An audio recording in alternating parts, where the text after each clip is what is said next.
Elsa Weni Hidayat. Aku di sini akan ngasih tahu kalian tips and trick cara masuk PT Indonesia Koito yang ada di Cikampek. Dan sebelum lanjut, PT Koito ini berada di Cikampek yang dekat Purwakarta, dan PT Koito ini memproduksi peralatan listrik, suku cadang, terus lampu kendaraan, motor, mobil, dan yang lainnya. Dan PT Koito ini terdapat 4 tes. Yang pertama ada psikotes, yang kedua ada interview, yang ketiga ada MCU, dan keempat langsung OJT.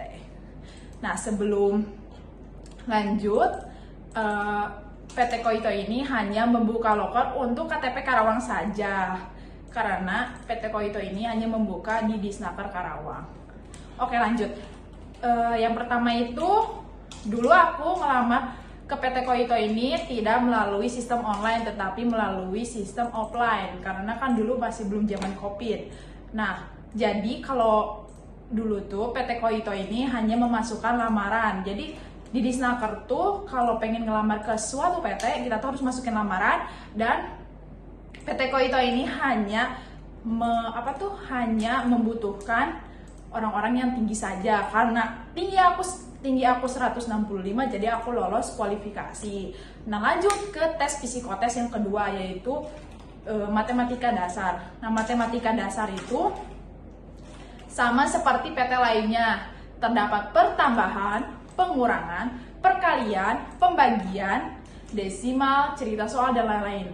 Tapi PT Koito ini berbeda dengan yang lain, jadi agak lebih mudah. Nggak kayak PT Yamaha, kayak PT ANI kayak gitu. Dan PT Koito ini termasuk PT otomotif, tapi tidak ada psikotesnya yang menggambar seperti menggambar pohon, menggambar orang, dan lain-lain. Nah, yang kedua itu ketika kalian lolos nih ke tahap tes psikotes yang kedua, kalian langsung ke interview. Nah, PT Koito ini interviewnya itu tidak berinteraksi dengan HRD, tetapi langsung menulis di kertas. Jadi kertasnya itu berisikan tentang biodata lengkap kalian seperti nama, alamat, terus tanggal lahir, hobi, terus pengalaman kalian bekerja, dan juga ukuran baju kalian dan ukuran sepatu kalian. Nah, untuk tes tahap ketiga, aku lupa nggak sebutin kalian. Jadi di PT Koito ini ada tes cepat tangan gitu.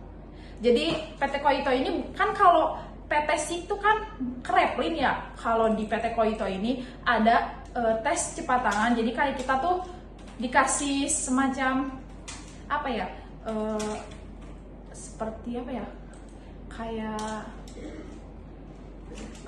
yang panjang-panjang gitu. Nah, terus kita tuh dimasuk-masukin ke lubang-lubang itu, tapi kita tuh dikasih waktu sekitar berapa menit ya? Sekitar 1 menit juga sih ya, 1 menit. Dan itu juga kita balapan bersama orang-orang yang sama HR-nya tuh dipanggil. Nah, ketika kalian lolos, kebetulan waktu itu aku lolos dan aku sangat cepat, jadi aku lolos dan aku tes interview dan tes kecepatan tangan aku lulus. Nah, yang ketiga itu MCU.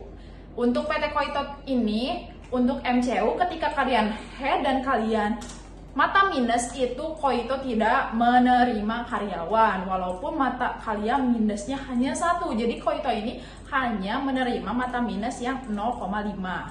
Karena waktu itu mataku masih belum minus ya, maksudnya minusnya masih kecil, jadi aku keterima. Dan untuk orang wanita yang head, PT Koito ini kayaknya langsung mendiskualifikasi. Jadi ketika kalian dipanggil hari itu kalian MCU, dan terus kalian tes, terus kalian lagi head, kalian langsung didiskualifikasi. Nah, untuk tahap ketiga itu 4 OJT training. Nah, untuk trainingnya ini aku kurang tahu ya, karena aku nggak ngambil pas OJT di Koito tuh, karena aku udah dapet panggilan di PT lain. Jadi untuk kalian yang mau ngelamar di PT Koito, untuk luar Karawang, menurutku itu mending cari PT yang lain. Soalnya untuk PT Koito ini hanya memperuntukkan untuk KTP Karawang saja. Dan di PT Koito ini terkenal dengan orang-orang Karawang saja begitu. Jadi untuk kalian yang pengen atau pernah gagal di tes PT Koito karena kendala tinggi, terus karena kendala mata minus, kalian jangan patah semangat karena PT lain juga masih banyak. Tapi kalau kalian yang udah lulus di PT Koito, kalian patut berbangga karena itu adalah PT yang sangat diinginkan oleh semua pencakar yang ada di Karawang. Jadi untuk kalian tetap semangat dan selalu berusaha. Bye bye.